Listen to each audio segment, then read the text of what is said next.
As always, a pleasure to see you all once again. My name is 20-Sided Seth, and welcome to The Point Review. Today we're going to be looking at South Park, The Fractured But Whole, playable on Xbox One, PS4, and PC. For those of you simply looking for my score, I'm going to be giving this one an 8 out of 10. While I did enjoy the gameplay and comedy, if you're not a fan of South Park, you're not going to be a fan of this game. On top of that, the last hour and a half to 2 hours kind of dragged for me, but overall I still enjoyed it. Of course, if you're looking for a little bit more detail, then stick around. This South Park game is a direct sequel from 2014's South Park, The Stick of Truth. While I did enjoy that game, I found the more grid-based combat to be superior. In South Park The Stick of Truth, it was a traditional, my team stands on this side, their team stands on this side, and they sort of just whack at each other. But in The Fractured But Whole, with a more grid-based combat, it forced me to think about where I was standing, where my troops were standing, where the bad guys were standing, and having to plan around that, allowing for a more rewarding and honestly just more improved turn-based combat system. At the start of the game, you're allowed to pick from one of 3 classes. Now later on you unlock 6 more, and the game actually allows for you to sort of cross-class combine the abilities as you see fit. Each class has 3 main abilities and then 1 ultimate. The ultimates are usually some massive AoE attack, single target attack, or maybe a heal or buff, but they are incredibly useful. The thing is, while I did love the cross-classing system, being able to customize it as I see fit, during the last maybe fourth of the game, I started to grow rather bored. As I mentioned earlier, how the last hour and a half, 2 hours sort of drag, but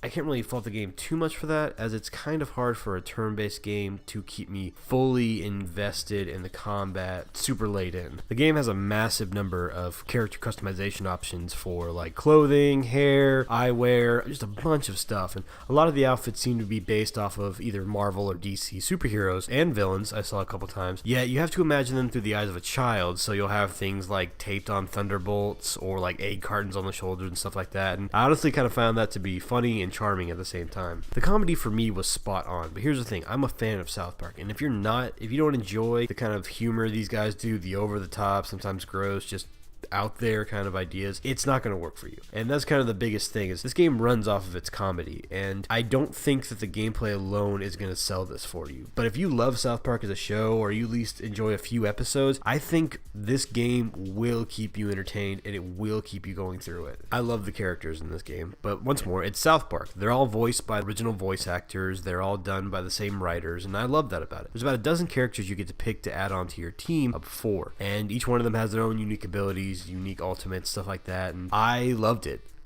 Once more, like I said, I'm a fan, and being able to work with all these different characters, even ones you honestly don't see too often in the show, was pretty cool for me, and I enjoyed every minute of that. I tried my best not to look at this game as just a fan, but also as a critic, and once more, I said I tried, like, that.